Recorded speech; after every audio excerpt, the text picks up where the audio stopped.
because it is a glorious morning. Yes, I am wearing my Dangerous Freedom shirt. Like Thomas Jefferson said, I'd rather live with dangerous freedom than under peaceful slavery.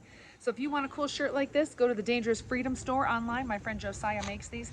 They're awesome. He makes hats and long sleeves and short sleeves and ladies' shirts. I just love this one. He has some other fun ones as well, so you should buy from him. But we're reading Federalist 21 today, and I do live on a busy street, so periodically I might stop if a car comes by, but let's get reading. This one is entitled Further Defects on the Present Constitution. Oops. There we go. Having in the last three numbers taken a summary review of the principal circumstances and events which depict the genius and fate of other Confederate governments, I shall now proceed in the enumeration of the most important of those defects, which have hitherto disappointed our hopes from the system established among ourselves. To form a safe and satisfactory judgment of the proper remedy, it is absolutely necessary that we should be well acquainted with the extent and malignity of the disease. The next most palpable defect of the existing Confederation is the total want of sanction to its laws. The United States, as now composed, have no power to exact obedience or punish disobedience to their resolutions, either by pecuniary mulcts, by a suspension or a divestiture of privileges, or by any other constitutional means.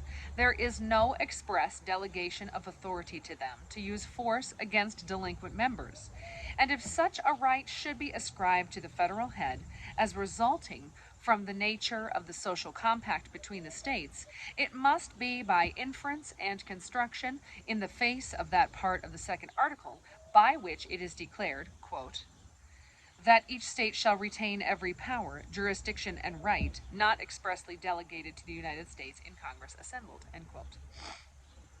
The want of such a right involves, no doubt, a striking absurdity, but we are reduced to the dilemma either of supposing that deficiency, preposterous as it may seem, or of contravening or explaining away a provision which has been of late a repeated theme of the eulogies of those who oppose the new Constitution, and the omission of which in that plan has been the subject of much plausible animadversion. Animadversion? Some of these words, I tell you. Yeah, that would be it. Animadversion.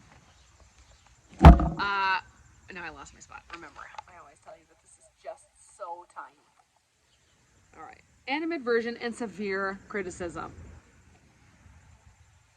If we are unwilling to impair the force of this applauded provision, we shall be obliged to conclude that the United States afford the extraordinary spectacle of a government destitute of even the shadow of constitutional power to enforce the execution of its own laws. It will appear from the specimens which have been cited that the American Confederacy in this particular stands discriminated from every other institution of a similar kind, and exhibits a new and unexampled phenomenon in the political world. Oops, I hit my phone. There we go. And there's a FedEx truck. We live right down the street from the FedEx place. Okay.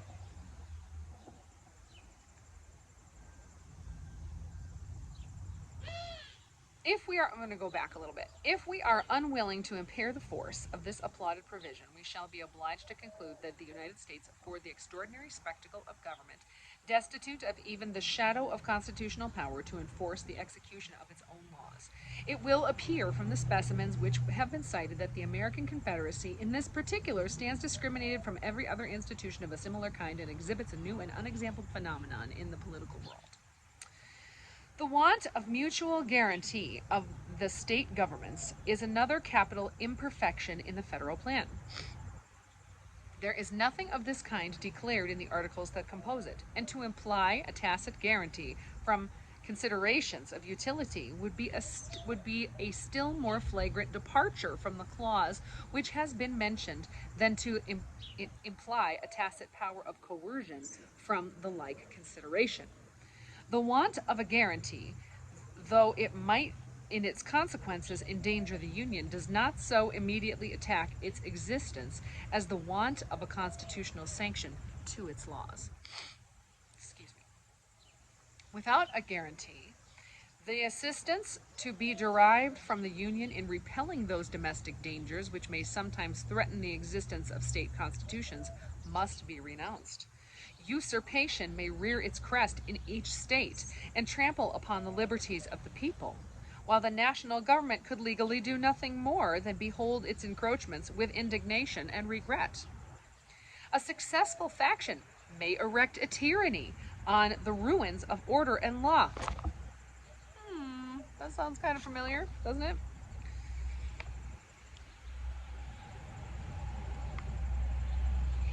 While no succor could constitutionally be afforded by the Union to the friends and supporters of the government. The tempestuous situation from which Massachusetts has scarcely emerged evinces that dangers of this kind are not merely speculative. Who can determine what might have been the issue in her late convulsions if the malcontents had been headed by a Caesar or a Cromwell? Who can predict what effect can a despotism established in Massachusetts would have upon the liberties of New Hampshire or Rhode Island, of Connecticut or New York?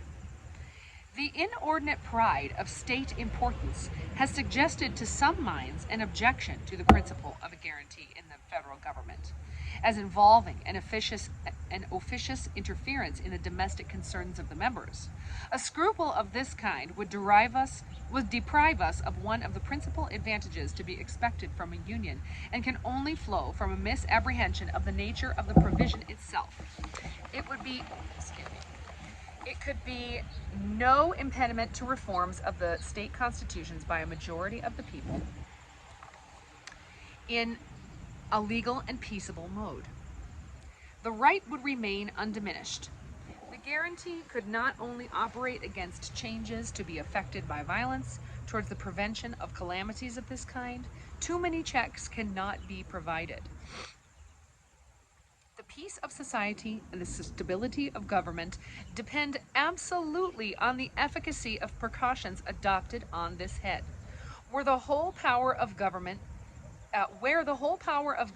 is in the hands of the people, there is the less pretense for the use of violent remedies in partial or occasional distempers of the state. The natural cure for an ill administration in popular or representative constitution is change of men. A guarantee by the national authority would be as much directed against the usurpations of rulers as against the ferments and outrages of faction and sedition in the community. The principle of regulating the contributions of the states to the common treasury by quotas is another fundamental error in the Confederation. Its repugnancy to an adequate supply of the national exigencies has been already pointed out and has sufficiently appeared from the trial which has been made of it. I speak of it now solely with a view to equality among the states. Those who have been accustomed to contemplate the circumstances which produce and constitute national wealth must be satisfied that there is no common standard or barometer by which the degrees it can be ascertained. Neither the value of lands nor the numbers of the people, which have been successfully proposed as the rule of state contributions, has any pretension to being a just representative. If we compare the wealth of the United Netherlands with that of Russia or Germany, or even of France, and if we at the same time compare the total value of the lands and the aggregate population of the contracted territory of that republic with the total value of lands and the aggregate population of immense regions of either of those kingdoms, we shall at once discover that there is no comparison between the proportion of either of these two objects and that of the relative wealth of those nations. If the like parallel were to be run between several of the American states, it would furnish a like result. Let Virginia be contrasted with North Carolina, Pennsylvania with Connecticut, or Maryland with New Jersey, and we shall be convinced that the respective abilities of those states in relation to revenue bear little or no analogy to their comparative stock in lands or to their comparative population. The position may be equally illustrated by a similar process between the counties of the same state. No man acquainted with the state of New York will doubt that the active wealth of King's country bears a much greater proportion to that of Montgomery than it would appear to do if we should take either the total value of the lands or the total numbers of people as criterion. The wealth of nations depends on an infinite variety of causes: situation, soil, climate, the nature of the productions, the nature of the government, the genius of the citizens, the degree of information they possess, the state of commerce, of arts, of industry. These circumstances and many more, too complex, minute, or adventitious to admit of a particular specification, occasion differences hardly conceivable in the relative opulence and riches of different countries. The consequence clearly is that there can be no common measure of national wealth, and of course no general or stationary rule by which the ability of a state to pay taxes can be determined. The attempt, therefore, to regulate the contributions of the members of a confederacy by any such rule cannot fail to be productive of glaring inequality and extreme oppression. This inequality would itself be sufficient in America to work the eventual destruction of the Union, if any mode of enforcing a compliance with its requisitions could be devised. The suffering states would not long consent to remain associated upon a principle which distributed the public burthens with so unequal a hand, and which was calculated to impoverish and oppress citizens of some states, while those of others would scarcely be conscious of the small proportion of the weight they were required to sustain. This, however, is an evil inseparable from the principle of quotas and requisitions. There is no method of steering clear of this inconvenience, but by authorizing the national government to raise its own revenues in its own way.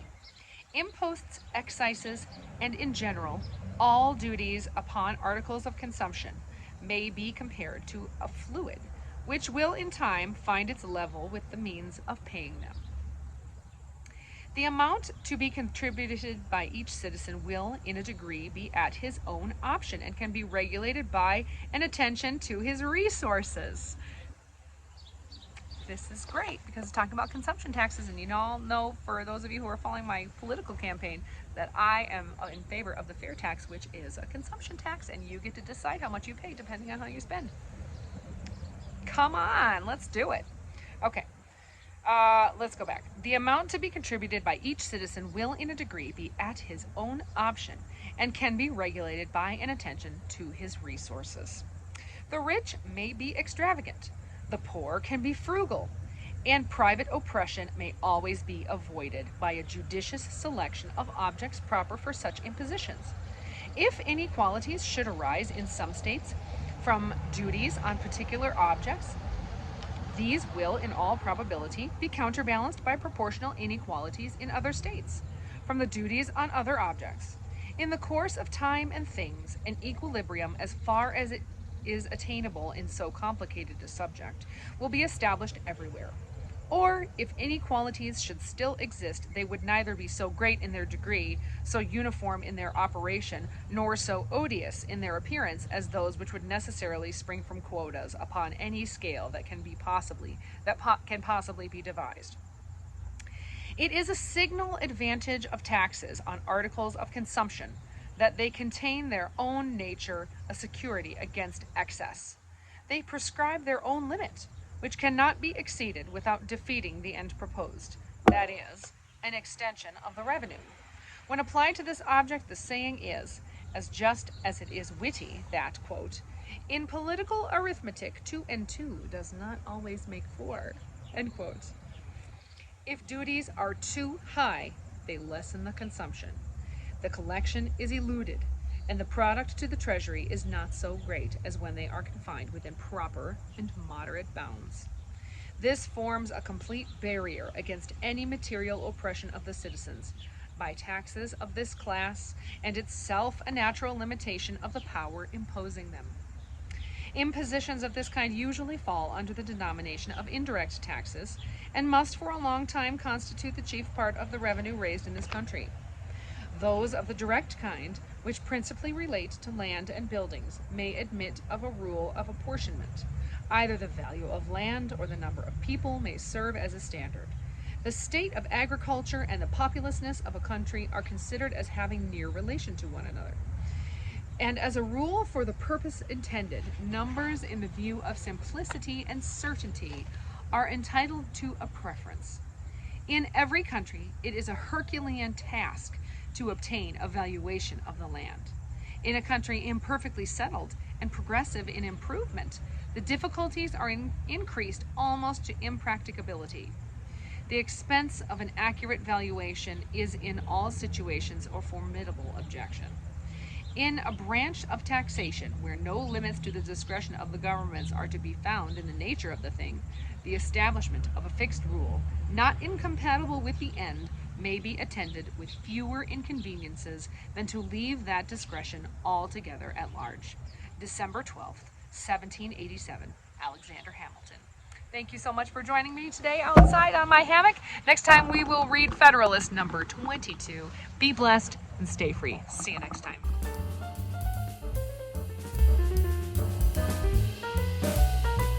Thanks for watching The Practical Patriot. Like and subscribe below. That's right.